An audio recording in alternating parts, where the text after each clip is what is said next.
So, well, here's a way of thinking about the Piagetian system. So 2-year-olds, they're very chaotic, and they bounce between one highly motivated emotional state to another. And so the first thing that the 2-year-old has to do is get his or her act together, more or less inside. And so, you know, 2-year-olds still have tantrums, and they still cry a lot, and they still run around like mad, being joyful crazily, which you have to train out of them right away, because it's nothing but disruptive. And it's one of the most painful things about being a parent. It's like 90% of the time you're going, stop having fun, stop having fun, you know, and then you turn into a teenager and your parents get what they asked for. And so, but because positive emotion is so impulsive and so chaotic, it's really hard to manifest it within a predictable environment. And so you're dampening down your child's enthusiasm non-stop. But it has to be regulated, because happiness is impulsive and chaotic.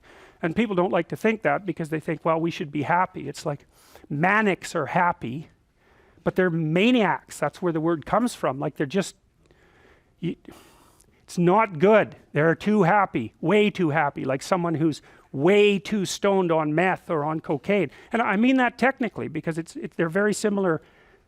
They're very similar biochemical states. So, and cocaine produces happiness pretty much in its pure form. So does meth, very rapidly. And so it's just not good. You know, you lose judgment. Happy people do not have good judgment. They're too happy. They get dopey. It's like, you know, it's like irrational stock market bubbles. Oh boy, it's always going to go up. It's like, no, it's not always going to go up. But that's what you think when you're happy. Anyways, a 2-year-old has to get all these motivational systems sort of hammered into one thing internally. Now, in some sense, from the Piagetian perspective, that happens within the child. He thinks of the child as egocentric, and that development takes place internally. And then it's not till the child's, let's say, about 3 that it can learn to bring its controlled unity into a unity with another controlled unity and make a game. That happens around 3. And so what happens is that instead of the child only pursuing his or her goals, although modulated by the social environment, the child is able to communicate with another child and establish a shared goal.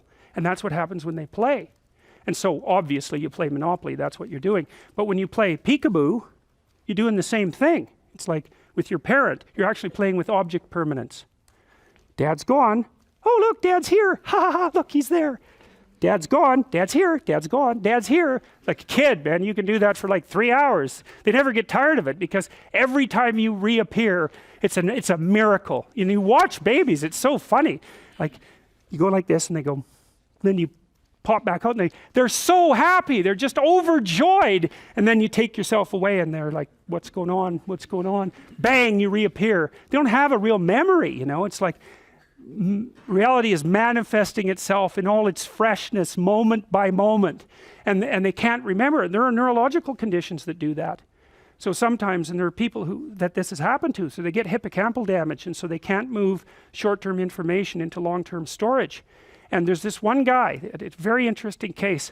He was a concert pianist, and he had a hell of a neurological injury, and he could still play the piano. He couldn't remember, he had amnesia. And he couldn't move information from short-term storage into long-term storage. So as far as he was concerned, it was always like 10 days before he had his accident. He never got past that. He was stuck in that moment. But he could still play the piano. But was so interesting. You watch him, there are films of him. Before he sat down to play the piano, he'd have like a seizure. And then he could play the piano, procedural memory, that was intact. And then at the end, he'd kind of have a little seizure, and then he'd go back to being who he was. But he had these notebooks, and all he did was write in them over and over the same thing. It's as if I have never seen this before. It's as if I've never seen this before. It's as if I've never seen this before. So he's in this ecstatic state where everything was novel and new and pure and paradisal. But there was no continuity, and so when his wife would come to visit him, he would just be overwhelmed to see her, overwhelmed every time. And even if she just left the room and came back in, it was exactly the same thing. It's just like the kid. It's like no object permanence. And every time the face appears, it's a staggering, and you can see that in the reflexes of the child.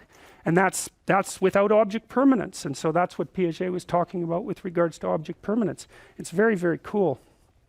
So anyways, the 2-year-old's a collection of these sort of random motivations, more or less gets his or her act together by about 3 if they're being socialized properly, and that means that the parents are doing their best to make the child acceptable to other children. That's your damn job as a parent.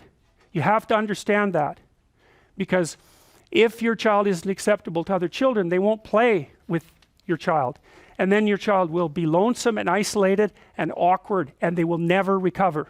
Because if the kid doesn't get that right between 2 and 4, it's over. They're never going to learn it. The other kids accelerate forward, that kid's left behind, and it's not a good life for that kid. They don't learn how to play with others, and then they're done. And there's a huge literature on trying to rectify antisocial children, say from the age of 4 on. It's like, no, you can't. And you can go ahead and read 300-400 papers on rectification of antisocial behavior and figure it out for yourself. But I did that for about 5 years, and it was a while ago, but I know the literature hasn't changed. So you got to get it right between that period. You got to get the kid together enough so they can control themselves well enough so that they can adopt a mutual frame of reference with a peer, so that they can start using that to scaffold their development further and become more and more sophisticated in social interactions. And that's what you're acting as a proxy for the social environment as a parent. That's what you're doing. Now, a gentle proxy, an informative proxy, maybe even a merciful proxy